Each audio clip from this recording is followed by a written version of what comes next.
AVM Saravanan அவர்களிடம் ஒரு நாள் இது நடக்கும் என சவால் விட்ட நடிகர் நாகேஷ். அட அது அப்படியே நடந்துடுச்சு என்ற ஒரு சுவாரஸ்யமான தகவலை பற்றி தான் இந்த பதிவில் நாம் பார்க்க போகிறோம். அதை பார்க்குறதுக்கு முன்னாடி ஹாய் ஃப்ரெண்ட்ஸ், MC இளங்கோ. வணக்கம், welcome back to my channel. நீங்கள் இன்னும் நம்முடைய சேனலுக்கு சப்ஸ்கிரைப் பண்ணலைன்னா உடனே ஒரு லைக் போட்டு சப்ஸ்கிரைப் பண்ணி சப்போர்ட் பண்ணுங்க. வாங்க பதிவிற்குள் போகலாம்.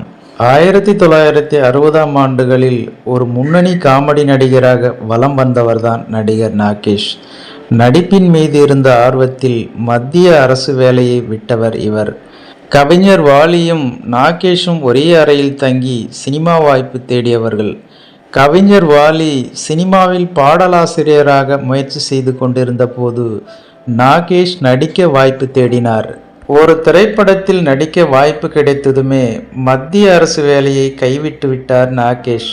அதனைத் தொடர்ந்து சில படங்களில் வாய்ப்புகள் கிடைத்தது.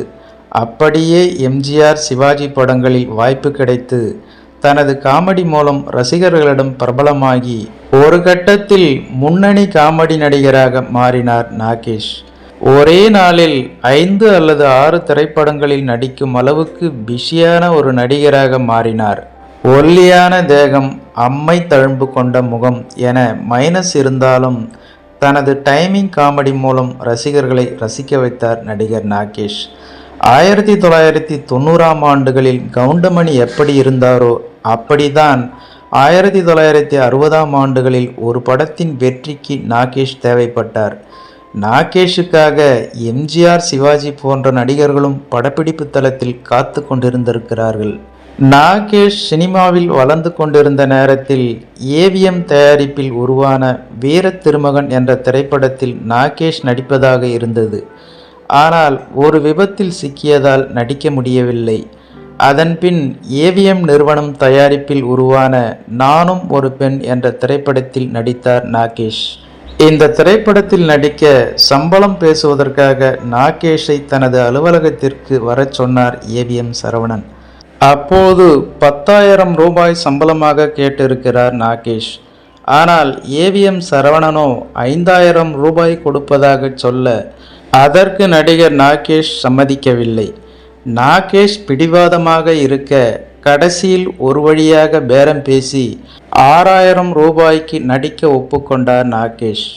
அப்போது நாகேஷ், நான் ஏதோ சம்பளத்தில் கராராக இருப்பதாக நினைக்க வேண்டாம்.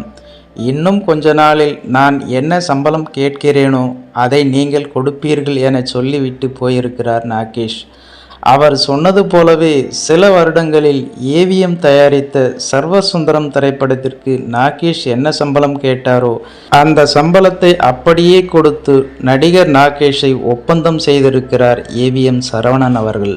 இதன் மூலம் மற்றவர்கள் நம்மை நம்புவதை விட நாம் முதலில் நம்மை நம்ப வேண்டும் என காட்டியிருக்கிறார் நடிகர் நாகேஷ் என்பது குறிப்பிடத்தக்கது. ஓகே ஃப்ரெண்ட்ஸ், நகைச்சுவை நடிகர் நாகேஷின் இந்த ஒரு சுவாரஸ்யமான தகவலை பற்றி நீங்கள் என்ன நினைக்கிறீர்கள் என்ற உங்களோட கருத்துக்களை மறக்காம கமெண்ட்ல பதிவிடுங்க. மேலும் இது போன்ற வேறொரு சுவாரஸ்யமான தகவலுடன் சந்திக்கலாம். அதுவரை உங்களிடமிருந்து விடைபெறுவது MC இளங்கோ. தேங்க்ஸ் ஃபார் வாட்சிங். See you later. Bye bye.